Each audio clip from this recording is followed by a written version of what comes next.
Hi friends, ನಮಸ್ತೆ ಎಲ್ರಿಗೂ. ವಿಜಯ್ಸ್ ಕಿಚನ್ಗೆ ಸ್ವಾಗತ. ಹೇಗಿದ್ದೀರೋ ಎಲ್ಲರೂ ಚೆನ್ನಾಗಿದ್ದೀರಾ ಅನ್ಕೋತೀನಿ. ನಾನಿವತ್ತು ಹೀರೆಕಾಯಿ ಗ್ರೇವಿ ಮಾಡ್ತಾಯಿದ್ದೀನಿ. ಯಾವುದೇ ಮಸಾಲೆ ರುಬ್ದೇನೆ ತುಂಬ ಈಸಿಯಾಗಿ ತುಂಬ ಬೇಗನೆ ಮಾಡೋವಂಥ. ನೀವು ಬೆಳಗಿನ ಬ್ರೇಕ್ಫಾಸ್ಟ್ಗೆ ದೋಸೆ, ಇಡ್ಲಿ, ಚಪಾತಿ, ಪೂರಿ ಯಾವುದ್ರ ಜೊತೆ ಬೇಕಾದರೂ ಇದನ್ನು ಈಸಿಯಾಗಿ ಮಾಡ್ಕೋಬೋದು. ಆ ಥರದ್ದು ಮಾಡಿ ತೋರಿಸ್ತಿದ್ದೀನಿ. ಈಗ ಮಾಡೋದು ಹೇಗೆ ಅಂತ ನೋಡ್ಕೊಂಬರೋಣ. ಸ್ಟವ್ ಮೇಲೆ ಒಂದು ಕುಕ್ಕರ್ ಇಟ್ಕೊಂಡು ಅದಕ್ಕೆ ಒಂದು 2ರಿಂದ 3 ಟೇಬಲ್ ಸ್ಪೂನ್ ಎಣ್ಣೆ ಹಾಕ್ಕೊಂಡಿದ್ದೀನಿ. ಎಣ್ಣೆ ಬಿಸಿ ಆದಮೇಲೆ ಒಂದು 1/4 ಟೀ ಸ್ಪೂನ್ ಜೀರಿಗೆ ಮತ್ತು ಸಾಸಿವೆ ಸೇರಿಸ್ಕೊಂಡಿದ್ದೀನಿ. ಒಂದು ಅರ್ಧ ಟೇಬಲ್ ಸ್ಪೂನ್ ಕಡಲೆಬೇಳೆ ಮತ್ತು ಉದ್ದಿನಬೇಳೆ, ಸ್ವಲ್ಪ ಹಿಂಗು ಮತ್ತು ಕರಿಬೇವು, 2 ಒಣಮೆಣ್ಸಿಕಾಯಿ ಕಟ್ ಮಾಡಿ ಹಾಕ್ಕೊಂಡಿದ್ದೀನಿ. ಅದಾದಮೇಲೆ ಒಂದು ದಪ್ಪ ಸೈಜ್ದು ಈರುಳ್ಳಿನ ಸಣ್ಣದಾಗಿ ಕಟ್ ಮಾಡಿ ಸೇರಿಸ್ಕೊಂಡಿದ್ದೀನಿ. ಈರುಳ್ಳಿ ಸ್ವಲ್ಪ ಫ್ರೈ ಆದಮೇಲೆ ಅದಕ್ಕೆ ಒಂದು ಅರ್ಧ ಟೇಬಲ್ ಸ್ಪೂನಷ್ಟು ಶುಂಠಿ ಬೆಳ್ಳುಳ್ಳಿ ಪೇಸ್ಟ್ ಸೇರಿಸ್ಕೊಂಡಿದ್ದೀನಿ. ಹಸಿ ಸ್ಮೆಲ್ ಹೋಗೋವರೆಗೂ ಸ್ವಲ್ಪ ಫ್ರೈ ಮಾಡ್ಕೋಬೇಕು. ಇದನ್ನು ಈರುಳ್ಳಿ ಕೂಡ ಚೆನ್ನಾಗಿ ಫ್ರೈ ಮಾಡ್ಕೋಬೇಕು.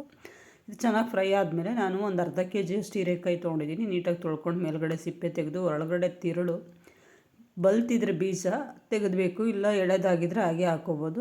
ಅದನ್ನು ಹಾಕ್ಕೊಂಡು ಒಂದು ಅರ್ಧ ಕೆಜಿ ಚೆನ್ನಾಗಿ ಫ್ರೈ ಮಾಡ್ಕೊಂಡಿದ್ದೀನಿ.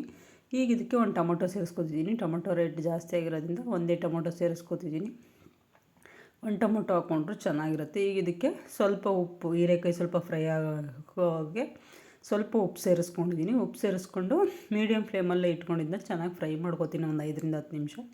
ಆಮೇಲೆ ಒಂದು 1/4 ಟೀ ಸ್ಪೂನಷ್ಟು ಅರಶಿನ, ಅಡುಗೆ ಅರಶಿನ, ಮತ್ತು ಒಂದು 3/4 ಟೇಬಲ್ ಸ್ಪೂನ್ ಧನಿಯಾ ಪುಡಿ, 1/4 ಟೇಬಲ್ ಸ್ಪೂನಷ್ಟು ಅಚ್ಕಾರದ ಪುಡಿ, ಮತ್ತು ಒಂದು 1/4 ಟೀ ಸ್ಪೂನಷ್ಟು ಗರಂ ಮಸಾಲ ಪುಡಿ ಸೇರಿಸ್ಕೊಂಡಿದ್ದೀನಿ.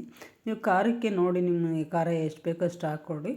ಹಾಕ್ಕೊಂಡು ಚೆನ್ನಾಗಿ ಫ್ರೈ ಮಾಡ್ಕೊಂಡಾದ್ಮೇಲೆ ಇದೊಂದು ಮೇಯ್ನ್ ಇಂಗ್ರೀಡಿಯೆಂಟ್ ಏನಪ್ಪ ಅಂದರೆ ಬಜ್ಜಿ ಬೋಂಡ ಮಾಡ್ತೀವಲ್ಲ, ಅದು ಕಡಲೆ ಹಿಟ್ಟು 1 ಟೇಬಲ್ ಸ್ಪೂನಷ್ಟು. ಇದು ಮೇನ್ ಇಂಗ್ರೀಡಿಯೆಂಟ್ ಇದಕ್ಕೆ, ಯಾಕೆಂದರೆ ತಿಕ್ನೆಸ್ ಕೊಡುತ್ತೆ ಗ್ರೇವಿಗೆ. ಅದನ್ನು ಸೇರಿಸ್ಕೊಂಡು ಚೆನ್ನಾಗಿ ಹಸಿ ಸ್ಮೆಲ್ ಹೋಗೋವರೆಗೂ ಫ್ರೈ ಮಾಡಿಕೊಂಡು, ಫ್ರೈ ಆದಮೇಲೆ ಇದಕ್ಕೆ ಸ್ವಲ್ಪನೇ ನೀರು ಸೇರಿಸ್ಕೊತಿದ್ದೀನಿ. ಯಾಕೆಂದರೆ ಕಡಲೆ ಹಿಟ್ಟು ಹಾಕಿ ಫ್ರೈ ಮಾಡ್ಕೊಂಡಿರೋದ್ರಿಂದ ಒಂದೇ ಸಲ ನೀರು ಹಾಕ್ಕೋಬಾರ್ದು. ಕನ್ಸಿಸ್ಟೆನ್ಸಿ ನೋಡಿಕೊಂಡು ಸ್ವಲ್ಪನೇ ನೀರು ಸೇರಿಸ್ಕೋಬೇಕು.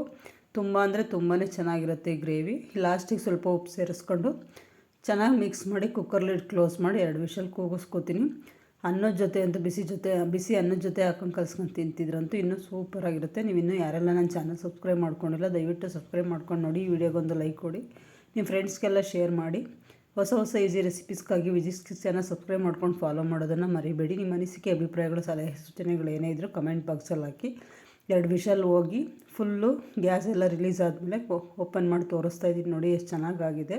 ಲಾಸ್ಟಲ್ಲಿ ಸ್ವಲ್ಪ ಕೊತ್ತಂಬರಿ ಸೊಪ್ಪು ಉದುರಿಸ್ಕೊಂಡು ಈ ಥರ ಮಿಕ್ಸ್ ಮಾಡಿಕೊಂಡ್ರೆ ಹೀರೆಕಾಯಿ ಗ್ರೇವಿ ರೆಡಿಯಾಗಿರುತ್ತೆ. ನೀವು ಒಂದು ಸಲ ಮಾಡಿ ಹೇಗೆ ಬಂತು ಅಂತ ಕಮೆಂಟ್ ಮೂಲಕ ತಿಳಿಸಿ.